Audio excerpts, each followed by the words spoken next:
Wow, that was weird, and clearly I'm not cut out to be a homemaker.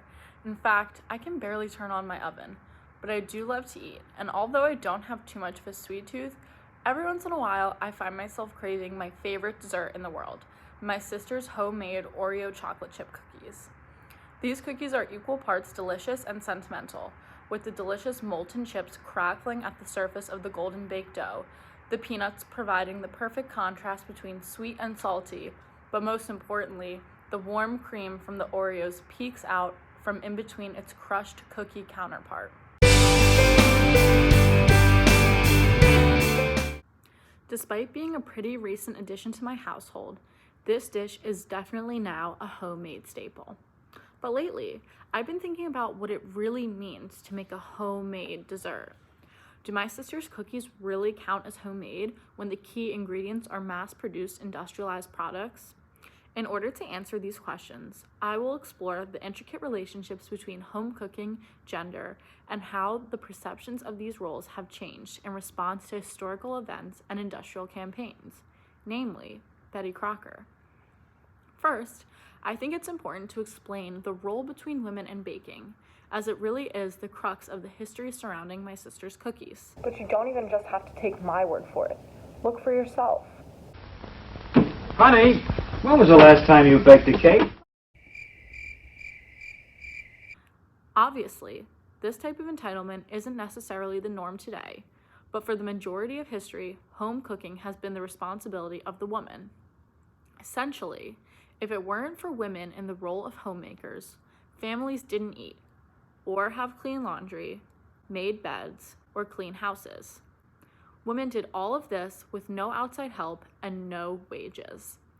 As you can imagine, this was already an incredibly labor-intensive role, and during times of crisis like World War II and the Great Depression, anxieties among women grew significantly since it was becoming harder and harder to provide delicious homemade food for their families during what became dime-stretching years. This is where Betty Crocker enters the scene. I'm Betty Crocker, and I promise you a perfect cake every time you bake. In the midst of these anxieties, Betty Crocker was born when the advertising department of a Minneapolis flour company, Washburn Crosby, determined their customers would be best served by responses to inquiries signed by a woman. The decision to use a female persona was influenced by the company's understanding of women's authority in domestic science, and Betty Crocker quickly became a national icon for the home economist. With her meal planning advice and her cake recipes, Crocker was able to guide American women through World War II and the Great Depression, encouraging them to continue to find joy in the baking process even during periods of severe material restriction. Crocker employed a unique positional intimacy, despite being fictional, where women at home could sympathize with the nearness of Betty Crocker, while both of them supported the further off men at work and on the front lines. Crocker's radio program became a respite of solace for women viewing home service programming. Women immediately recognized that Crocker was someone who talked to them in their own language, a neighborly voice giving helpful advice. Additionally, Crocker made a point of praising the housewife's importance, confidently emphasizing that good cooking was an achievement that women should be proud of. Research studies conducted to assess the influence of Crocker over modern homemakers found that women considered Crocker to be a teacher, someone who understands who the housewife is motherly, and helps women enjoy their cooking and homemaking. Where's the family that doesn't go for cake and ice cream, especially when every cake turns out just the way you want it, thanks to Betty Crocker cake mixes. Ever since the end of the Second World War, chemistry labs and assembly lines have been taking over more and more of the nation's cooking. Now, the food industry was overhauling the very concept of cooking. Companies began advertising traditional kitchen chores, such as cleaning vegetables and chopping, measuring, and mixing ingredients, as old-fashioned. The new style of cooking meant opening boxes, defrosting foods, combining the contents of different packages, and decorating the results. Not surprisingly, Crocker was at the forefront of this effort to re-educate homemakers, specifically with the introduction of box mixes. Betty Crocker knew very well the enormous resonance of a cake baked at home, calling them a real achievement in the art of cooking and the very symbol of home life in our country.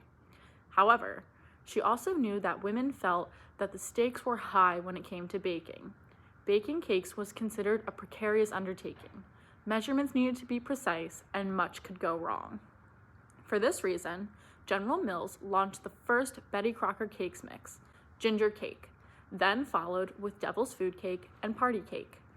Ads began to urge women to think of a cake mix not as an end in itself, but as the starting point for a burst of imagination, stating that mixes are not designed to destroy that creative instinct, but for the busy homemaker, they are the base.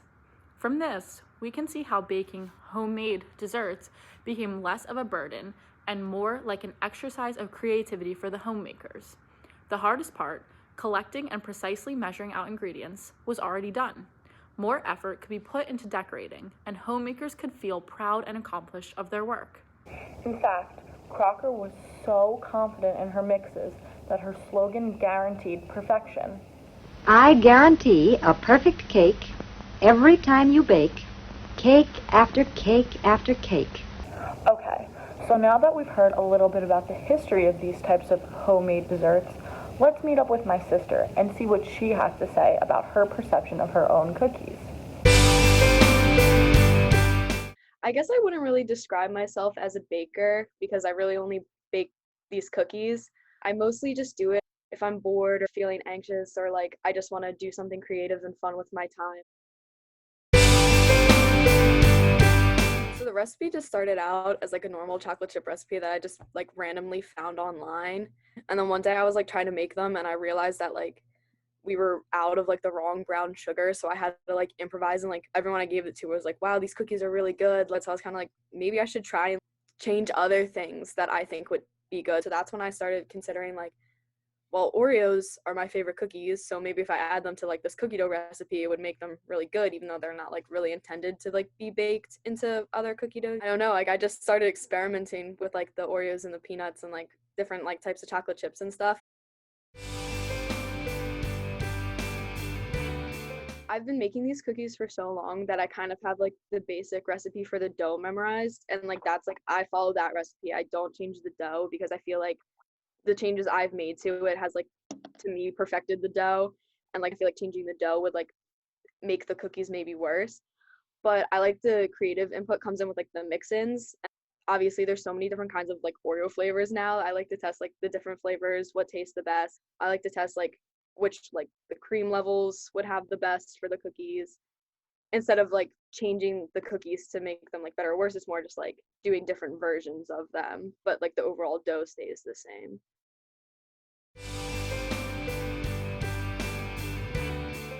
I definitely do think it has sentimental value as a homemade dish because like even though I use the commercial ingredients, so I'm not like just like going to the store and like buying something pretty much pre-made and like I'm like taking the commercial ingredients and like incorporating them in the recipe in like a way that they're not usually meant to do. So I feel like it's kind of the same as if like I just went to the store and bought flour and like was using it in the dough. Like it's just another ingredient kind of to me. And even outside just baking, like the fact that like you always ask me to make the cookies and it's like or like they're like my cookies and it's like a big thing. It's like, oh, like Gina made her cookies for like the family or even my friends, like I like to make it for them and then it's like a big deal for them. Like they're still homemade and I put a lot of effort into them. Bake a Betty Crocker cake right now. Perfect every time.